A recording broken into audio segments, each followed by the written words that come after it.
Okay. പ്രിയ കലാസ്നേഹികളെ, ഇനി ഏത് നിമിഷവും ഞങ്ങൾ നാടകം ആരംഭിക്കും. അതിനു മുൻപ് ഈ സ്റ്റേജിൽ നിന്നും അടിച്ചു മാറ്റിയ ബെല്ല് ദയവ് ചെയ്ത് ഞങ്ങളെ തിരിച്ചേൽപ്പിക്കുക. മറ്റൊരു സന്തോഷ വാർത്ത. പോയ വർഷത്തിൽ ഞങ്ങളുടെ ഈ നാടകത്തിന് 4 അവാർഡുകൾ കിട്ടുകയുണ്ടായി. അതിൽ 1-ാം വാർഡിൽ ഞങ്ങളുടെ ഏറ്റവും നല്ല നടൻ തങ്കപ്പൻ തലക്കേറുകൊണ്ട് തളർന്നു കിടക്കുന്നു.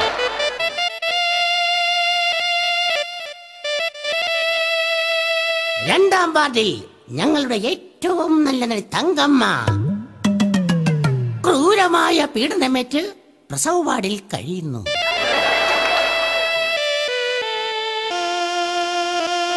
3-ാമത്തെ വാർഡിൽ ഞങ്ങളുടെ പ്രിയങ്കരനായ ഡയറക്ടർ നാട്ടുകാരുടെ തന്തയ്ക്ക് വിളി കേട്ട് തലയ്ക്ക് വെളിവില്ലാതെ തളർന്നു കിടക്കുന്നു. 4-ാമത്തെ വാർഡ് കയ്യിലിരുന്ന കാശ് മുടക്കി ഈ നാടകമെടുത്ത ഞങ്ങളുടെ പ്രിയപ്പെട്ട നിർമ്മാതാവ് ചട്ടിയും കയ്യിലേന്തി ഈ പറമ്പിലൂടെ എവിടെയോ അലഞ്ഞു തിരിഞ്ഞു നടക്കുന്നു. അതുകൊണ്ട് തന്നെ അടുത്ത മരണമണി മുഴക്കിക്കൊണ്ട് ഞങ്ങൾ ആരംഭിക്കട്ടെ. ഇന്നില്ല അണ്ണാച്ചി, നാളെ വാ.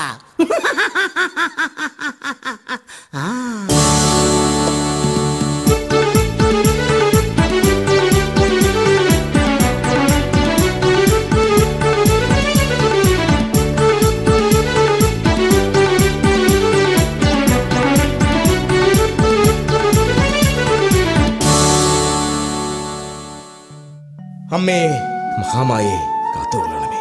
പതിവ് തെറ്റിക്കാതെ വീണ്ടും ആ ദിവസം വന്നെത്തിയിരിക്കുന്നു. സുഭദ്രേ, സുഭദ്രേ, ദാ വരുന്നു. കിടന്നു കൂവണ്ട.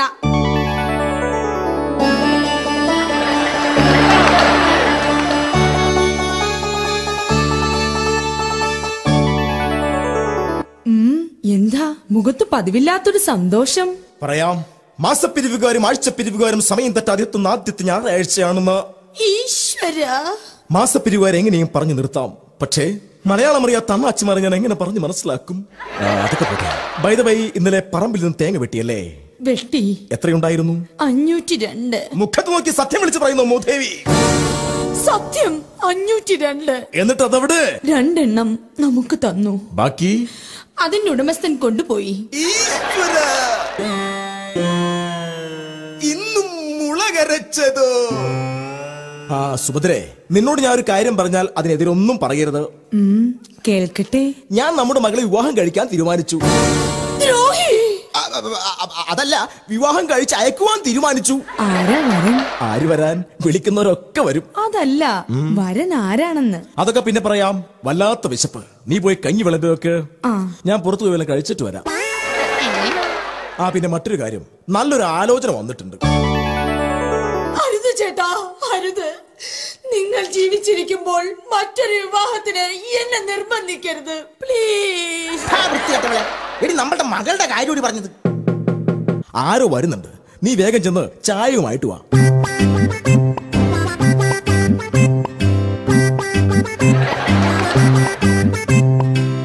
നമസ്കാരം. അല്ല, ഇതാരും ബ്രോക്കറോ? ബ്രോക്കറുടെ കാര്യം ഞാൻ ഇപ്പൊ അങ്ങോട്ട് മനസ്സിൽ വിചാരിച്ചതേ ഉള്ളൂ. അപ്പോഴേക്കും കയറി വന്നോളും. നാശം. ദാ ചായ കുടിക്ക്. ആഹാ, നല്ല ചായ. ഇതെന്ത് പാലാ? പശുവും പാലാണോ? അല്ല, മിൽക്കാനയുടേതാ. ദൈവമേ, ആനപ്പാല് ഉറങ്ങിയോ? ആ കറവക്കാരനെ സമ്മതിച്ചു കൊടുക്കണം. പറഞ്ഞ കാര്യം എന്തായി? എന്റെ മകൾക്ക് പറ്റിയ നല്ല ബന്ധമെല്ലാം തരപ്പെട്ടോ? നല്ലൊരു ബന്ധമുണ്ട്. പക്ഷേ സ്ത്രീധനമായി നിങ്ങൾ എന്തു കുന്തം കൊടുക്കും? ഈ അവസ്ഥയിൽ ഞങ്ങൾ എന്തു ചെയ്യാനാ? 20 ലക്ഷവും മാരുതി കാറും ഞാൻ തരും. ഈശ്വര, എന്റെ പ്രാർത്ഥന കേട്ടു. എന്റെ പൊന്നാങ്ങളയുടെ ശബ്ദമല്ലേ ഇത്?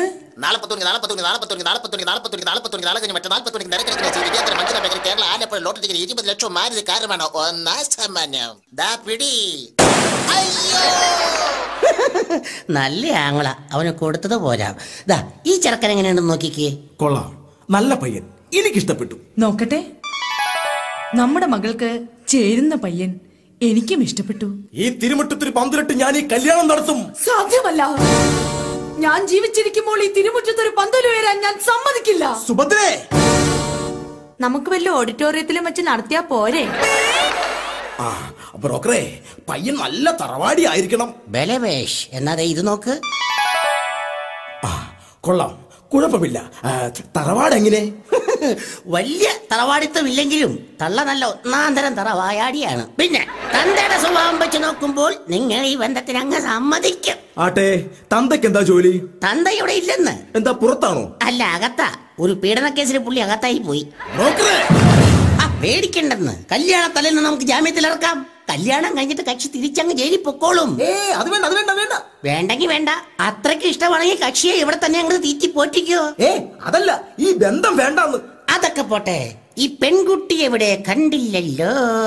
അവള് കുളിച്ചുകൊണ്ട് നിൽക്കുകയാ. വിളിക്കണോ? അയ്യോ, അത് വേണ്ട. ഞാൻ അങ്ങോട്ട് പോയി കണ്ടോളാം. അത് വേണ്ട. ബ്രോക്കറെ, പോയിട്ട് വേറെ ദിവസം വന്നാൽ മതി. സുഭദ്രേ, ഞാൻ ബ്രോക്കറുടെ പുറത്ത് വണ്ടി കയറ്റിയിട്ട് വരാം. കഥ അടച്ചേക്ക്, അല്ലെങ്കിൽ ഇനിയും ഇതുപോലെ പല തെണ്ടുകളും കയറി വരും.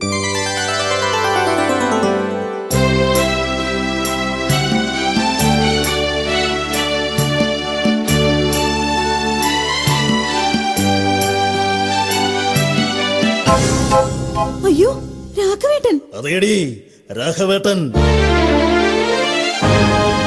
വരുന്ന വഴിക്ക് നിന്റെ അച്ഛനെ ഞാൻ കണ്ടിരുന്നു. അയ്യോ, അച്ഛനും രാഘവേട്ടനും തമ്മിൽ എന്തെങ്കിലും സംഭവിക്കുമായിരുന്നു. നിന്റെ അച്ഛനെ കണ്ടപ്പോൾ എന്റെ കയ്യിലിരുന്ന കഠാര ഞാൻ വലിച്ചൂരി. രാഘവേട്ടാ, എന്നിട്ട് ഞാനൊരു കടയുടെ മറവിൽ പോയി ഒളിച്ചിരുന്നു. നിന്റെ അച്ഛൻ പോയതിനു ശേഷം മാത്രമാടി ഞാൻ ഇങ്ങോട്ട് വന്നത്. ആട്ടെ, ചേട്ടന്റെ ജോലിക്കാര്യത്തിൽ എന്തെങ്കിലും തീരുമാനമായോ? അങ്ങനെ അതിനൊരു തീരുമാനമായി. ഈശ്വരാ, നീ എന്റെ പ്രാർത്ഥന കേട്ടു. ശരിയാ, നിന്റെ പ്രാർത്ഥന കേട്ടു. എന്നെ ജോലിയിൽ നിന്നും പിരിച്ചു വിട്ടു. ആട്ടെ, ഇപ്പോ ഈ വരവിന്റെ ഉദ്ദേശം പറയാം. എന്റെ ശ്രീദേവി ഒന്ന് കാണാൻ. എന്റെ രാഘവേട്ടനെ കാണാൻ. എന്നെ കാണാൻ? എന്റെ രാഘവേട്ടനെ കാണാൻ. രാഘവേട്ടനെ കാണാൻ? എത്ര സുന്ദരനാ രാഘവേട്ട.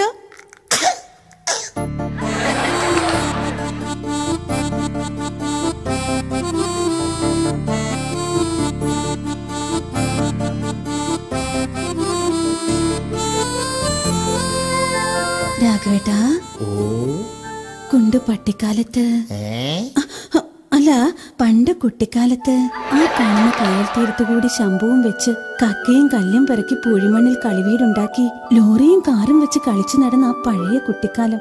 എന്താ രാഘവേട്ട ആലോചിക്കുന്നേ? ഇതൊക്കെ എന്നാ ചുമ്മാ കള്ളത്തരം പറയോ? ഒന്ന് പോടി അവിടുന്ന്. രാഘവേട്ടൻ ഒന്ന് ഓർത്തോ, ഈ വരുന്ന കന്നിമാസത്തിൽ എന്റെ കഴുത്തിൽ താലി കെട്ടിയില്ലെങ്കിൽ ആ നിമിഷം ഞാൻ ഒരു മുഴം കയറെടുത്ത് ഈ വീടിന്റെ ഉത്തരത്തിലോ മച്ചിലോ കെട്ടി. അരുത്, എന്റെ ശ്രീദേവി കുട്ടിയെ വേഗം കാണിക്കരുത്. ഊഞ്ഞാല് കെട്ടി ആടാനും ഞാൻ മടിക്കില്ല. ശ്രീദേവി, വീട് രാഘവേട്ട, ആരെങ്കിലും കാണൂന്ന്. വീട് അമ്മ അകത്തുണ്ട്. അമ്മയ്ക്ക് കത്തുണ്ടോ? വേണ്ട രാഘവേട്ട, വണ്ടിക്കാശ് മുതലാക്കണ്ട. ഞാൻ രാഘവ, നല്ല ചീത്തപ്പേരിലെ കുടുംബമായത്. ഇതാരെങ്കിലും കണ്ടാൽ മേലാളി പൂമുഖത്ത് വെച്ച് ഇത് ആവർത്തിക്കരുത്. അമ്മേ, അകത്ത് റൂമുള്ള കാര്യം എന്റെ മകൾ മറക്കേണ്ട. രാഘവ, നീ ഇന്ന് ക്ലാസ് എടുക്കാൻ പോയില്ലേടാ? ഓ, ഒരു ദിവസം ക്ലാസ് എടുത്തില്ലെന്നും പറഞ്ഞ് മാനമൊന്നും ഇടിഞ്ഞു വീഴാൻ പോകുന്നില്ലല്ലോ. അതുകൊണ്ടല്ല, നീ ചെന്ന് ക്ലാസ് എടുത്ത് കഴുകി കൊടുത്തെങ്കിലേ ഇവിടുത്തെ അടുപ്പിൽ തീ പുകയൂ. അതുകൊണ്ട് പറഞ്ഞു. അയ്യോ, അമ്മാച്ചനാണെന്ന് തോന്നുന്നു. അമ്മാച്ചനോ?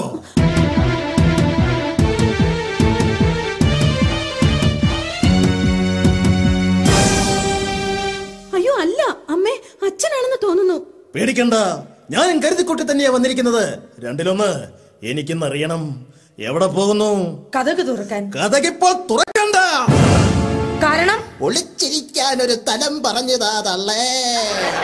സുഭദ്രേ, സത്യം മാത്രമേ പറയാവൂ. എല്ലാം ഞാൻ അറിഞ്ഞു കഴിഞ്ഞു. ഇനി ഒന്നും എന്നിൽ നിന്ന് മറച്ചു വെക്കണ്ട. പറയടി, എന്റെ പോക്കറ്റിൽ കിടന്ന ചീപ്പ് എവിടെ?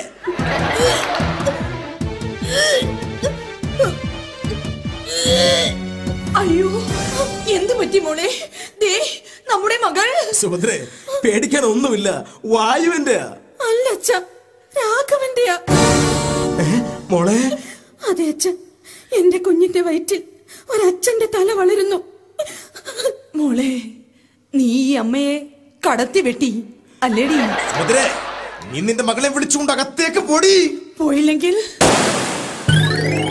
തൃപ്തിയായി ഗോപേട്ട. അമ്മാവാ, തൊട്ടു പോകരുത്. തൊട്ടാൽ തട്ടും. തൊട്ടു. തട്ടി. മോളെ, തറയിൽ വെച്ചാൽ മണ്ണ് പറ്റും, തറയിൽ വെച്ചാൽ എണ്ണ പറ്റും എന്ന രീതിയിൽ വളർത്തി വലുതാക്കിയ മോള. എന്നിട്ടിപ്പോ അതിനെന്താ, ഇപ്പോൾ പറ്റേണ്ടത് പറ്റേണ്ടടത്ത് തന്നെ പറ്റി. രാഘവ, ഈ വരുന്ന കന്നിമാസത്തിൽ നീ ഇവളുടെ കഴുത്തിൽ താലി കെട്ടണം. സാധ്യമല്ല. എന്തുകൊണ്ട്? അത്രയും നീട്ടിക്കൊണ്ടു പോകണോ? ചിങ്ങത്തിലാകരുതോ? പക്ഷേ ഒരു കണ്ടീഷൻ, ഈ നിമിഷം നിങ്ങളെ വീട്ടിൽ നിന്ന് ഇറങ്ങിത്തരണം. സുഭദ്രേ, എടുക്കാനുള്ളതെല്ലാം എടുത്തോളൂ. ഇനി ഒരു നിമിഷം പോലും ഇവിടെ നിൽക്കണ്ട. മോനെ, ഇതാ ഇത് പിടിക്ക്. എന്താ ഇത്? മാസപ്പിരിവുകാരുടെയും ആഴ്ചയിൽ പിരിക്കാൻ വരുന്ന അണ്ണാച്ചിമാരുടെയും കാർഡ്. പറ്റുമെങ്കിൽ ഇത് നീ അടച്ചു തീർക്കണം. ഇതുകൂടി പിടിച്ചോളൂ. എന്താ ഇത്? ഈ വീടിന്റെ താക്കോൽ. ഇനി എന്റെ മരുമകൻ വേണം ഈ വീടിന്റെ മാസമുള്ള വാടക കൊടുക്കുവാൻ. എന്താ, തൃപ്തിയായില്ലേ എന്റെ മരുമകന്? സുഭദ്രേ, വരൂ, നമുക്കിറങ്ങാം. മോനെ, പോകുന്നതിന് മുമ്പ് മറ്റൊരു സത്യം കൂടി നീ അറിയണം. എന്തു സത്യം? ഇവൾക്ക് ജനിക്കാൻ പോകുന്ന ഈ കുഞ്ഞ് തമിഴാണ് സംസാരിക്കുന്നതെങ്കിൽ ആ കുഞ്ഞിനെ ഇവിടെ പിരിവിന് വരുന്ന അണ്ണാച്ചിമാർക്ക് കൊടുത്തേക്കണം. പറ്റുമെങ്കിൽ പേരിന്റെ കൂടെ മുനിയാണ്ടിന്ന് കൂടി ചേർക്കണം. അതെന്തിനാ അച്ഛാ? സ്കൂളിൽ ചേർക്കുമ്പോൾ അച്ഛന്റെ പേരിനാണ് പ്രാധാന്യം. കടവുളേ കാപ്പാത്തിങ്കോ.